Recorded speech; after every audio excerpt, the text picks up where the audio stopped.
ഈ HMPV virus എന്ന് പറഞ്ഞാൽ ഹ്യൂമൻ മെറ്റാന്യൂമ വൈറസ് എന്നാണ് കേട്ടോ.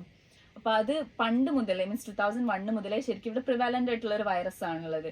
ഇത് ശരിക്കും ഒരു ഡ്രോപ്ലെറ്റ് ഇൻഫെക്ഷൻ ആണ്. നമ്മൾ സാധാ ജലദോഷം പകരുന്ന പോലെയാണ് ഈ HMPV വൈറസും പകരുന്നത്. മീൻസ് സാധാ സിംറ്റംസ് ലൈക്ക് കഫ് ഉണ്ടാവും, അല്ലെങ്കിൽ ത്രോട്ട് സോർ ഉണ്ടാവും, സ്നീസിങ് ഉണ്ടാവും. ഇതൊക്കെയാണ് സാധാ ഒരു ജലദോഷം പോലെ തന്നെയാണ് HMPV വൈറസ്. അപ്പൊ നമ്മളിപ്പോ പറഞ്ഞുകൊണ്ടിരിക്കുന്ന ഒരു പാൻഡമിക് സിറ്റുവേഷൻ വരുന്നൊക്കെ ഉള്ളതാണ്. ഇതിന് മെയിൻ ആയിട്ട് റിസ്ക് ആയിട്ടുള്ള മീൻസ് ഹൈ റിസ്ക് ഫാക്ടേഴ്സ് വരുന്നത് കുട്ടികള്, ചെറിയ കുട്ടികള്, ഇമ്മ്യൂണിറ്റി കോംപ്രമൈസ്ഡ് ആയിട്ടുള്ള ആൾക്കാർ, അല്ലെങ്കിൽ എൽഡർലി ആൾക്കാർ. ഒരു പാൻഡമിക് സിറ്റുവേഷനിലേക്ക് ഇത് മൂവ് ചെയ്യുമോ എന്നുള്ളത് അറിയില്ല, കാരണം ഓൾറെഡി മുന്നേ ഇവിടെ ഉണ്ടായിരുന്നതാണ്. പിന്നെ മെയിൻ ആയിട്ട് നമ്മളെല്ലാവരും ആശങ്കപ്പെടുത്തുന്നത് ഇതിനൊരു ആന്റിവൈറൽ ഡ്രഗ് ഇല്ല, പിന്നെ വാക്സിനേഷനും ഇല്ല. അപ്പൊ നമ്മളെല്ലാവരും കോവിഡിന്റെ രീതിയിൽ അങ്ങനെയാണ് ചിന്തിച്ചുകൊണ്ടിരുന്നത്, വാക്സിനേഷൻ ഇല്ല, ഒരു ഡ്രഗ് ഇല്ല എന്നുള്ള രീതിയിൽ. പക്ഷെ അത് പെട്ടെന്ന് പകരം ചെയ്യും. ഈവൻ ഇമ്മ്യൂണിറ്റി ഉള്ള ആൾക്ക് പോലും കോവിഡ് കിട്ടുമായിരുന്നു. പക്ഷെ ഈ ഒരു വൈറസിന്റെ പ്രത്യേകത ഇമ്മ്യൂണിറ്റി കുറഞ്ഞ ആൾക്കാർക്ക് മാത്രമേ പകരുള്ളൂ.